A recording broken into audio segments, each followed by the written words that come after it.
السلام عليكم ومرحبا بكم، ان شاء الله تكونوا كامل بخير وبصحه جيده يا رب. نرحب بكم دائما في مطبخ الفراشه. وصفتنا لنهار اليوم طريقه صنع عجينه الرشطه. شكون ما يحبش الرشطه؟ كم نحبوا الرشطه، لكن القليل يعرف يخدم العجينه تاع الرشطه. اذا حبيباتي فضلا يا البنات لازم ديروا لي جيم على الفيديو باش يوصل لجميع المشاهدين، واذا يعني شدتوا الفيديو يستاهل انه تدعموه بجيم. وايضا واذا جيتوا تحبوني بارطاجيوه في مواقع التواصل الاجتماعي.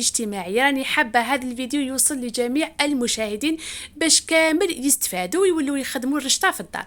نعطي لكم الوصفه الاصليه والطريقه الصحيحه لهذا الرشطه البنات.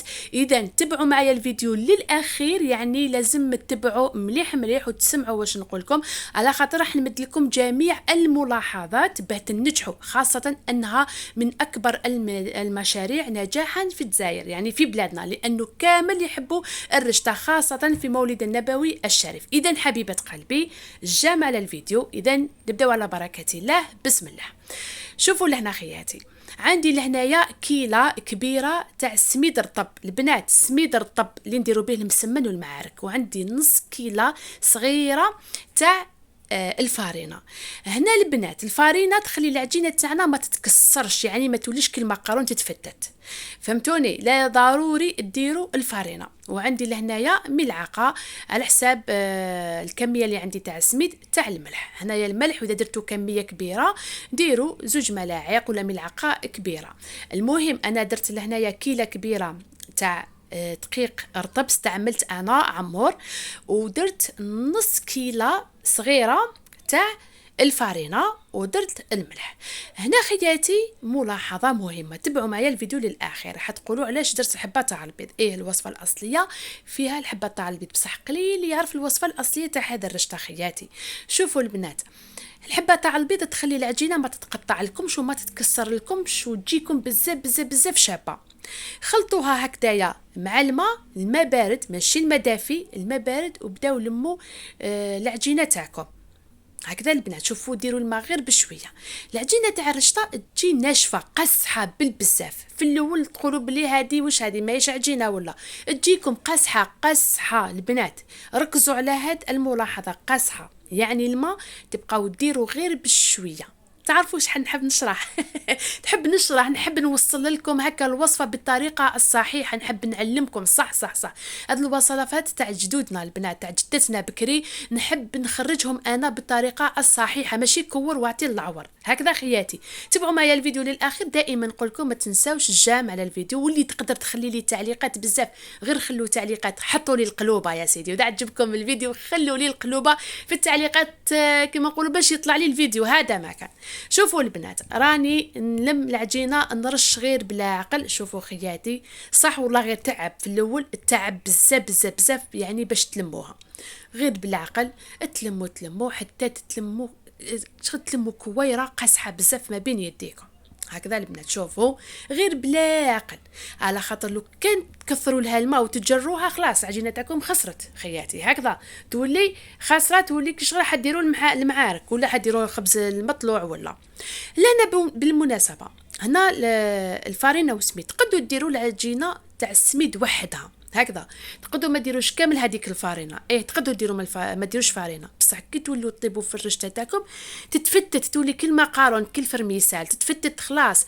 اللي ما حبش تكثر الفارينه دير غير حق 3 ولا 4 ملاعق تاع فارينه. انا تقريبا راني دايره كاس تاع فارينه هذا ما كان. شوفوا خياتي اللم غير بشويه واذا كان قاصحه بزاف ندير غير رشه خفيفه تاع الماء. العجينه تاع الرشطه تجي قاصحه بالبزاف وما تحتاجش بزاف دليك البنات، ما ندلكوهاش بزاف على خاطر تولي الماشينه تاع البقلاوه هي تولي تخدم فيها. شوفوا انا حطيتها على سطح العمل. شوفوا البنات صراحه والله غير كتافي طاحوا واعره بصح معليش خياتي، معليش توالفوها برك. واللي حبت ديرها كمشروع خدموا العجينه في الليل وصباح خدموها. المهم دائما خدموا العجينه هكا، خليوها تريح وحدها راح تدلك روحها. شوفوا مليح ما بين يديا كيفاش العجينه راهي قاسحه. ادلكوها حوالي 5 دقائق فقط حتى تولي شويه طريه، هذا ما كان ماشي بزاف، ما تحتاج تدلكوها 20 دقيقة ولا نص ساعة، يا ربي 5 دقائق حق ما تتجمعوا هذيك العجينة فقط. كما راكم تشوفوا البنات صح صعيبه، بصح راح تحصلوا على عجينه ما شاء الله. واذا شتوها قصحه بزب بزب بزب بزب بزف، ديروا لها غير شويه، ها شوفوا البنات غير قطرات تاع الماء وكملوا ادلكوها. كي تشوفوها شويه رجعت هكذايا ليس ما بين يديكم، شوفوا كيفاش ترجع البنات، يعني شويه ليس هذا ما كان كي شغل هذيك العجينه كامل تلمت مع بعضها. شوفوا لهنا كيفاش راهي قاصحه ماهيش جاريه. هنايا نديروها في كيس بلاستيكي، نغطوها بكاش ترشونه ونخليها تريح ساعه 2 سوايع 3 سوايع، وغطوها. المهم وحدها هذيك العجينه كي تولوا ليها تلقوها شويه رجعت طريه. هنايا بعد مرور انايا خليتها ساعه البنات، ساعه ماشي كثر. شوفوا يعني العجينه طلقت روحها ودلكت نفسها بنفسها كما نقولوا هكذايا، يعني ولات شويه طريه. شوفوا خياتي راني نشرح لكم بالتفصيل الممل باش اللي حبت تخدمها كمشروع ملزيني تسترزق به هكذا تدعي لي برك، دعوا لي دعوة الخير، هذا ما كان خياتي.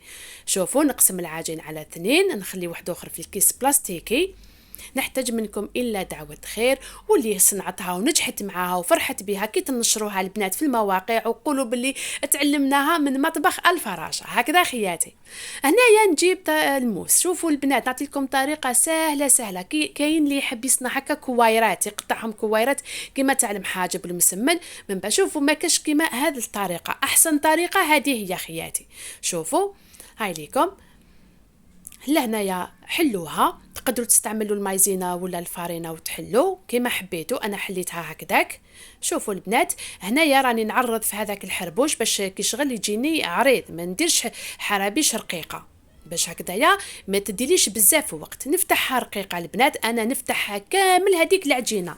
شوفوا واذا جاكم الحربوش هذايا هذا المستطيل الطويل بزاف تقدروا تقطعوه على خاطر العجينه راح تولي طويله. شوفوا واذا جاكم هكا طويل قطعوه وزيدوا حلوه باش تعاونوا ماشينه تاع البقلاوه تاعكم. دائما عرضوا البنات، ديروا عرض الماشينه تاع البقلاوه، نحطوهم على العجين كيما راكم تشوفوا، يعني حاجه سهله مهله والله ما تشد لكم اليد. خلاص غير اللي ما حبش تتعلم. هاي البنات اللي حابه تتعلم ودير مشروع يلا اتكلوا على ربي وقولوا بسم الله. اللي ما نجحتش معاها نهار الاولاني راح تنجح معاها المره الثانيه، وانا نقول لكم ونأكد لكم انه اول مره راح تنجحوا فيها. تبعوا فقط الطريقه البنات، والله غير اسهل منها ما كاش. خير ما تروحوا تشروها تجي هذيك كاع معلكه ما تعرفوا باش مخدومه، كاين اللي يخدموها بالفارينه هكا تروحوا تسقيوها بهذيك المرقه والله ما تشرب هذيك المرقه، هاك يبقى هذاك الماء هكا في هذاك الطبسي. بصح ما كاش كيما الرشته تاع الدار، الرشته ما كاش كيما تاع الدار. شوفوا نكمل كامل، نفتح هذا الحرابيش كامل لهنايا. بعد ما كملت كامل شوفوا البنات حطيتهم لهنايا ورشيت عليهم الفارينه ولا المايزينا كيما حبيتوا، ولا خليط ما بين المايزينا والفارينه. ديروا جام البنات، ديروا جام. اذا شفتوا الفيديو يستاهل الجام بارطاجيوه في كامل المواقع، في لي جروب، في الانستغرام، في الميسنجر، واتساب، فايبر، بارطاجيوه البنات بارطاجيوه. واللي جديده نقولها واش تستناي باش ديري الاشتراك في القناه، بزاف وصفات راح ينفعوك. اشتراك وفعلوا البنات، فعلوا زر الجرس الاختيار الاول يوصلكم كامل الجديد. لهنا خياتي بعد ما درت لهم الفارينه، بعد ما حليت كامل هذيك العجينه، هنايا نبدا نفتح في رقم 2. شوفوا البنات نفتح كامل العجينه في رقم 2 تاع الماشينه، رقم 2 ولا رقم 3 كيما تحبوا. شوفوا لهنايا حليتهم في رقم 2. انا الماشينه تاعي عند فيها من 1 ل 9، يعني حبيتوا تحلوا في رقم 2 ولا في رقم 3. انا حليت في رقم 2 باش ما نفورسيش على الماشينه تاعي. دائما نرش عليهم شويه فارينه ولا مايزينا. دائما تاني كاينه ملاحظه تاني انه لازم توجدوا هكا مثلا طابلات ولا كانابلي تغطيوه بإزار سبيسيال هكا يكون نقي ولا تراشن باش تحطوا عليهم هذوك يعني ديك العجينه. هنا خياتي كي يكون حربوش هكايا طويل بزاف مستطيل طويل نقسمو على 2. لهنا البنات راح نزيد في رقم 5.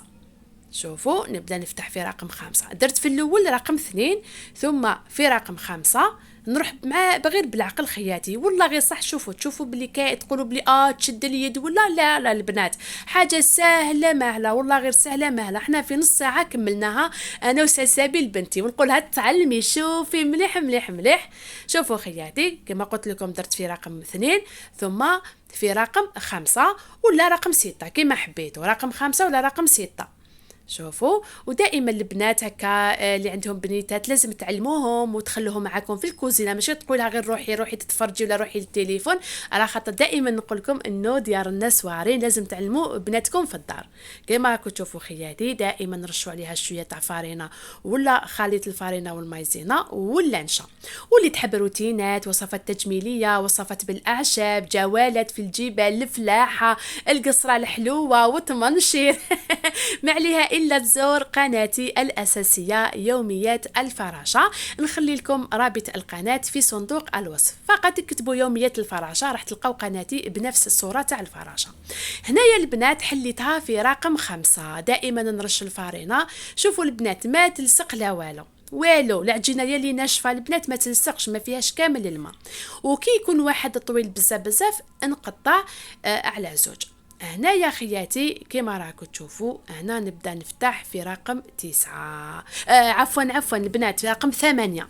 انا الماشينه تاعي فيها رقم 9 نفتحوا في رقم 8، واللي الماشينه تاعها رقم 8 تفتح في رقم 7. ما لازمش ديروا في الرقم الاخير تجيكم رقيقه بزاف كي الماصه، ما تجيكم شابه البنات. شوفوا لهنايا لازم تفتحوها في رقم 8 خياتي اللي فيها الماشينه تاعها رقم 9. نعاود لكم خياتي في الإعادة إفادة. المرة الأولى في رقم 2 أو 3، ثم تحطوهم دائما ترشوا عليهم الفارينة. ثم المرحلة الثانية في رقم 5 ولا 6 دائما ترشوا الفارينة وتحطوهم على جه. في المرة الأخيرة المرحلة الأخيرة في رقم 8 أنا حليتها في رقم 8. لو كان نحلها في رقم 9 تجيني كما جينة البقلاوة رقيقة بزاف وتجي مصة ما تجيش بنينة. رقم 8 أو رقم 7 البنات، رقم 8 أو رقم 7 اللي تحبها شوية خشينة في رقم 7، واللي تحبها رقيقة في رقم 8. رقم 9 ما تحلوش فيها الرشطة، واللي عندها الماشينة تاعها فيه رقم 7 فقط تحل في رقم 6. هكذا خياتي نفتح كامل البنات ونحطها على جهه كما راكم تشوفوا. انا بمساعده بنتي شويه ضيق البنات، حنا عندنا في الكوزينه راني نخدم كل شيء قدامي، يعني نحط ونفرش هذيك العجينه قدامي كما راكم تشوفوا. نكملها كامل. حليتها كامل خياتي. شوفوا كيفاه ستفتها فوق الطابله وكامل فوق البوطاجي. علاش قلت لكم اذا عندكم كنابلي طويل كنابلي فرشوه فرشه تكون هكا فلقه نقيه سبيسيال تاع العجين ولا تراشن، وحطوا العجينه تاعكم باش تنشف حوالي ربع ساعه حتى 20 دقيقه، واذا كان ما كانش عندكم الهواء في الدار هكذا. المهم غير تمسوها تبقى تلقوها شويه بدات تنشف هكا كالكارت شويه، ما تغفلوش عليها البنات، وديروا كسكاس على النار باش تفوروها خياتي. المرحله تاع التنشاف ما لازمش تطولوا عليها بزاف، واذا شفتوا بلي عندكم عجينه بزاف كل ما تخدموا كميه بداو حلوا وزيدوا كملوا خدموا كميه الاخرى هكذا خياتي. المهم باه تنشفوها حوالي 10 دقائق، واذا عندكم الريح ولا الهواء في يعني الكورون داغيدور ولا ما عندكمش يعني حوالي 15 حتى 20 دقيقه وهي ناشفه. البنات كاينه ملاحظه تاني بزاف ما يعرفوش هذه الطريقه، لازم ضروري تدهنوها بالزيت قليله خفيفه، ماشي تشخشخوها خفيفه قبل ما تحلوها في الماشينه، على خاطر شفت بزاف اخوات يحلوها في الماشينه ثم يوليو يرشوا فيها بالزيت حتى يوليو يعجنوا فيها تخرج لهم كامل معجنه. شوفوا البنات تبعوا معايا الطريقه تاعي راح تنجحوا فيها 100% وعلى 100%، وعلى بالي راح تعاودوا ترجعوا وتشكروني هكذا خياتي. دائما دهنوها بالزيت من الجهتين نقلبوهم هكا دهنوا بالزيت.